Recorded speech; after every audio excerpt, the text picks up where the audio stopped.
I posted consistently for 5 months, 20 weeks, 153 days on not one, but 2 channels here on YouTube. And here's what happened.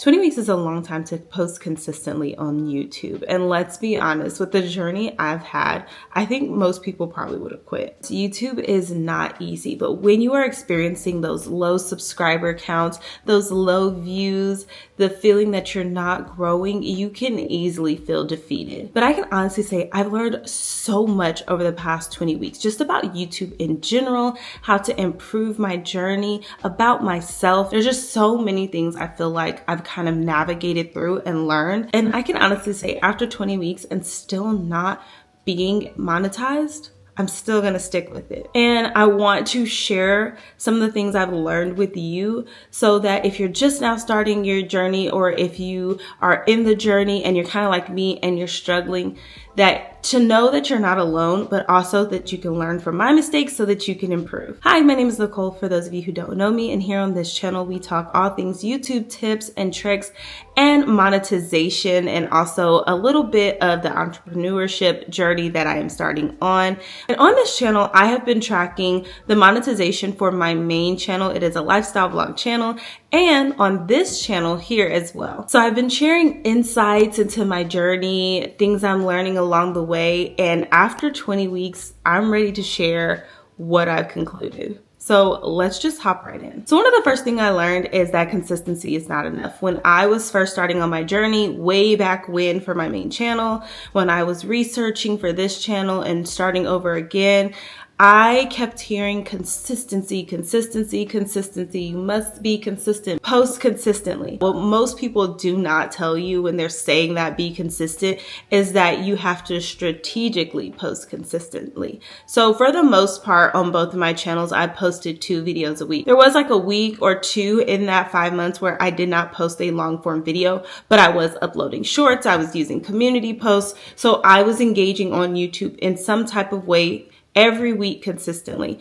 And I posted different types of content, and you can see how the different types of content actually played a part in whether I was getting views or not. And so you can't just say post consistently, because I can literally show up here every day, post something every day, and it might not be something of value. It might not be something that is an interesting topic at the time. And so even if I'm posting consistently, that's not going to like blow up my channel. And sometimes some of those videos that aren't hot right now take time to get that momentum. So you can't just say post consistently and you'll blow up. The next thing I learned, it's kind of funny once I say it, but comparison is the thief of joy.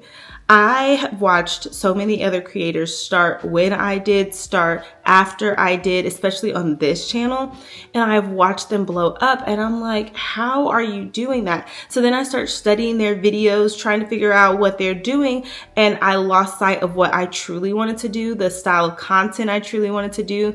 And so that took energy and like creativeness away from me by comparing myself to other people. So it's important to remember that your journey is just that, your journey. It's not going to mirror somebody else's. Yours is not going to look like how other people's are, because it is your unique journey. You're not posting the same content. You are not the same person. And so one of the people that I based this channel off of, and really my 8-week journey that turned into a 20-week journey, was Silver and Solo, because I was like, well, she's starting a brand new channel.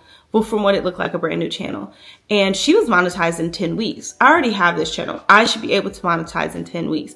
And when I didn't do it, I felt so defeated, and I stopped enjoying the process for a minute there, because I was like, what's the point? But the point is that I wanted to create content for a certain group of people, and I wanted to enjoy what I was doing and just have this creative outlet. So when I stopped comparing, I started enjoying my process again, and I actually started seeing results. So I've kind of touched on this in a video, and I let it go for a while because my focus was elsewhere. But the third thing I learned is that you have to have a business mindset when you're coming into this.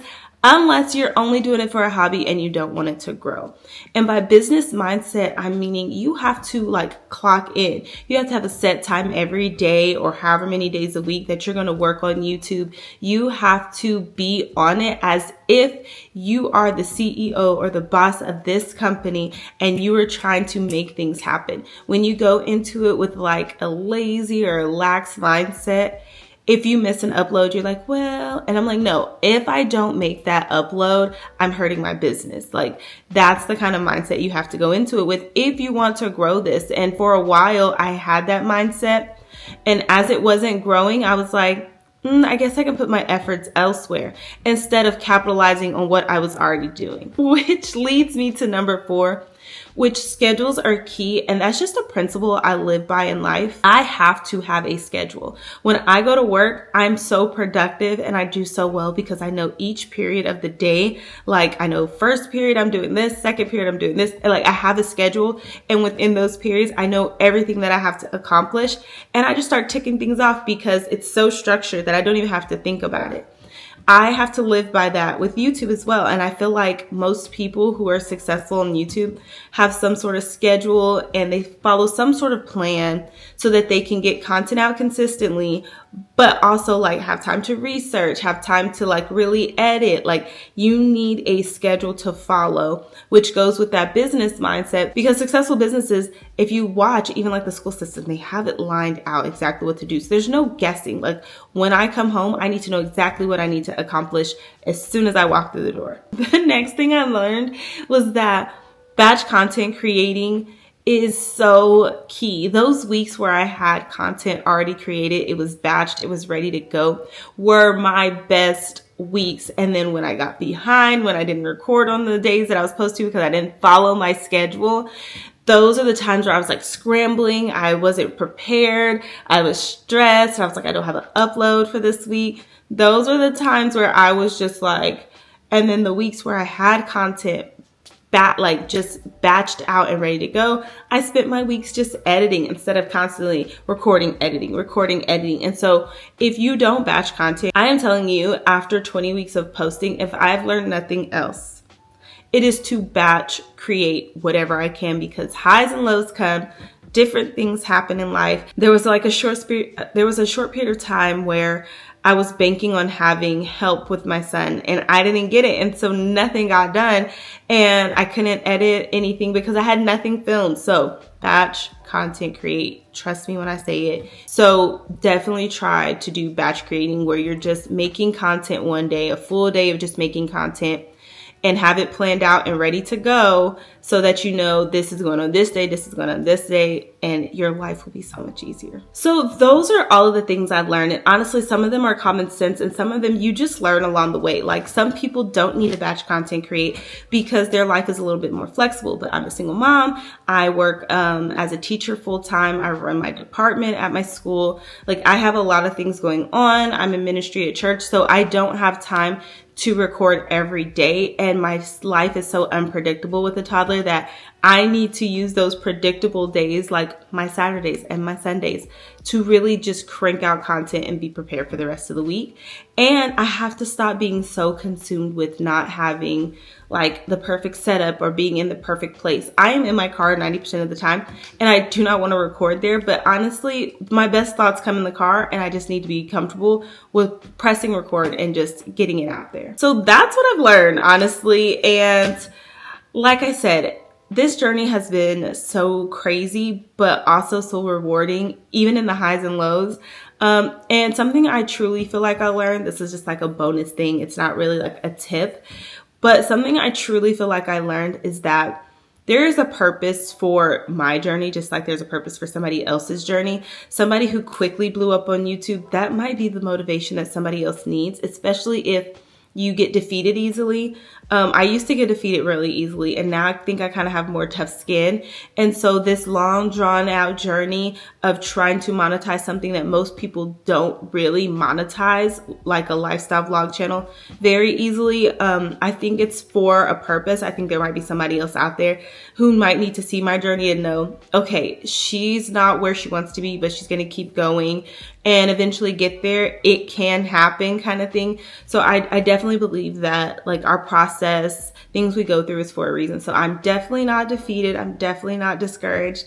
I am just going to push harder to reach monetization. So now we're going to switch gears and hop into analytics, because if you've been following my journey, you know that while this started off as an 8-week journey, we know it's been a 20-week journey so far. But I've also been challenging myself to really hit certain goals in a certain time frame, just so that the process doesn't seem so long. If you've been following my journey, you know that I do weekly analytic updates and kind of just recap on how things are going, what's working, what's not working. I also started my own little like self-challenge. I created a 5-week challenge to try to reach some of my goals. So I want to check in on those goals, look at my October analytics, because October is done and finished with, and we are now in November, and where I go from here. I challenged myself for 5 weeks to try to reach 1,000 watch time hours and 1,000 subscribers on my main channel, 500 watch time hours, 500 subscribers on my second channel.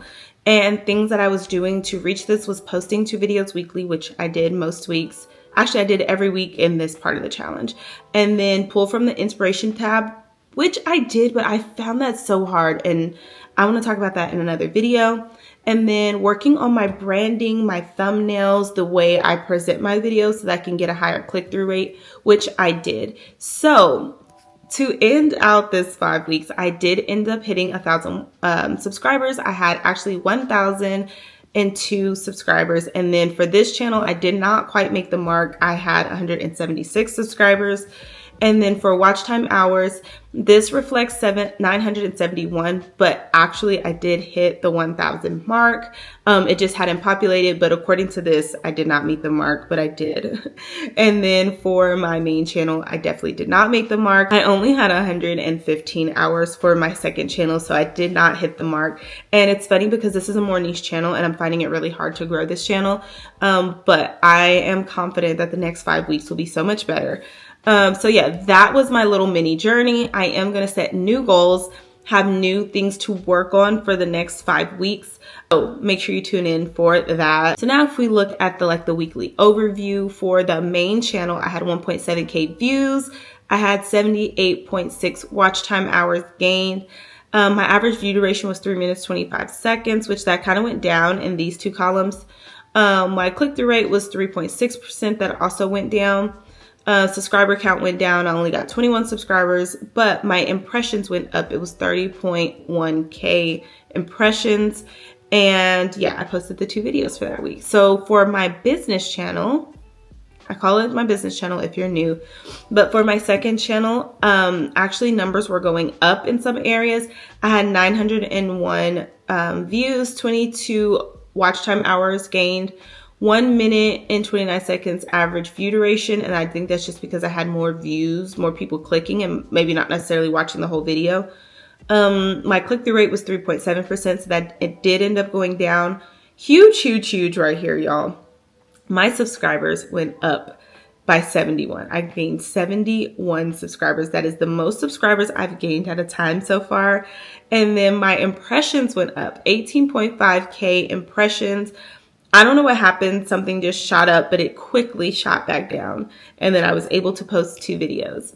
So if we hop over to that second channel and look at the October overview, I had 2.1K views total. I had 78.9 watch time hours total and 109 subscribers total for the month of October.